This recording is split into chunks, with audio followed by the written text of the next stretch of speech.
Beginner's Luck videos are a series of instructional tapes designed to educate while entertaining.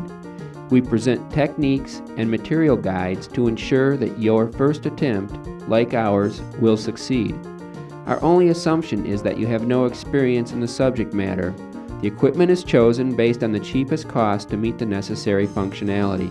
We encourage improvisation with both methods and tools.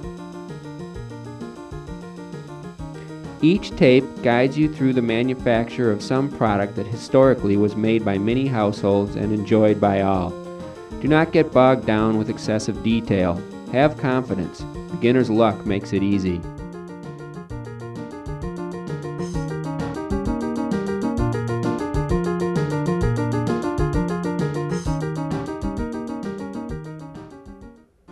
Before you begin tapping trees and collecting sap, wash your equipment with mild soap. Rinse everything thoroughly.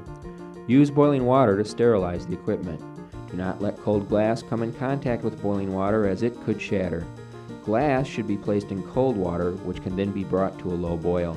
Be careful not to burn yourself. The syrup itself is sterilized as you boil the sap.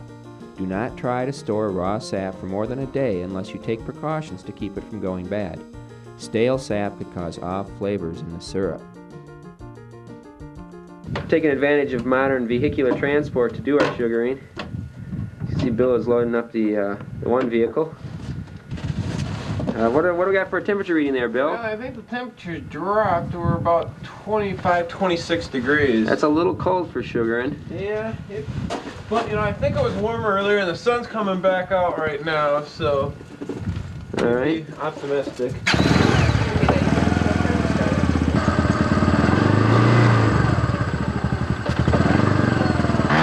There goes the travelers heading back to the sugar bush. Bill seems a little unstable on that motorcycle. Looking over this big field, that forest in the distance there, that's where we've established our taps this year.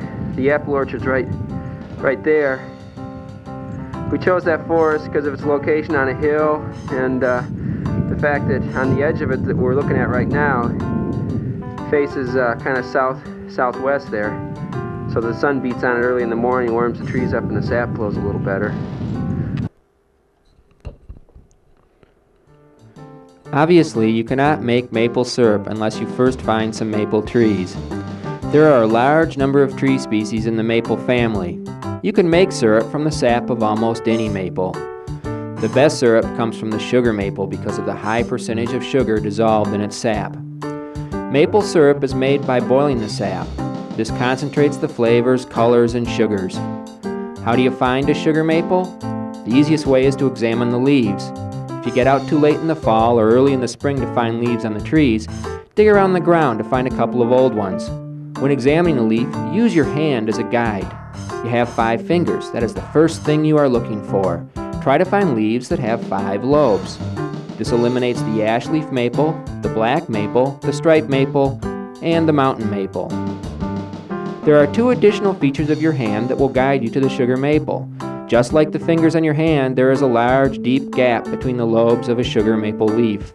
Pay attention to the gaps which correspond to those between thumb and forefinger and between pinky and ring finger. This eliminates species like the red maple and the Norway maple. Finally, the sugar maple's leaves, like the edges of your hand, are relatively smooth. Other maple species like the silver maple have leaf edges which are highly serrated. In summary, it is real easy to go out and identify sugar maples using your hand. You want a leaf with 5 distinct lobes with relatively smooth edges. If you happen to tap a maple which is not an official sugar maple, do not worry. You will still end up with some tasty syrup. It will just take a little more sap. Various methods to use to tap your trees. Here what we're trying to do is we wanted to put 3 taps in the tree. So we are, I guess there's 2 or 3 there.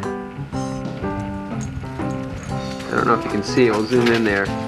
The technique that we've employed, since we had a mix of both types of taps, plastic and metal, which I guess is fairly common. You probably have some, if you get some from a friend or something, some old metal ones, and we went out and bought some of this plastic tubing. just to see how it works. It's actually, from the way we figured it, it's cheaper to run the plastic tubing and the other spouts.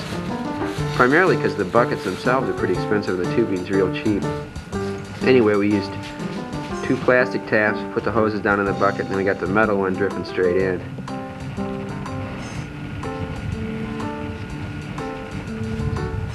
This is kind of a 1 tree setup. Apples that we tapped them last year. This is probably our most extensive experimental setup where we've got 2 trees run together. You may want to Got some show real the flow. What's that? You may want to show the flow over here because it's got a little drip to it. I think I will. I was just gonna try to get the overall Okay. topology of your sap network here. To interject a little computer geek lingo. So we go down into the bucket over there. We only put 1 tap in that tree because it's kind of a small tree. But it's producing fairly well for a small. What you see right there, coming into focus, is the thermometer, so we can track the temperature, the outside temperature. The trees themselves heat up a little bit with the sun.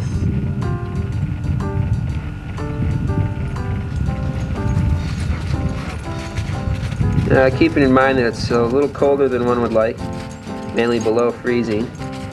This is a pretty slow, this is actually one of our faster trees, but you can see it's kind of a slow drip, drip, drip process. And we've got a little, I don't know if you can tell or not, there's a little frozen stuff that we collected last night. Got real cold, and it's frozen in the bucket there. What we're gonna do next is we're gonna set this thing up and show you how to tap a tree.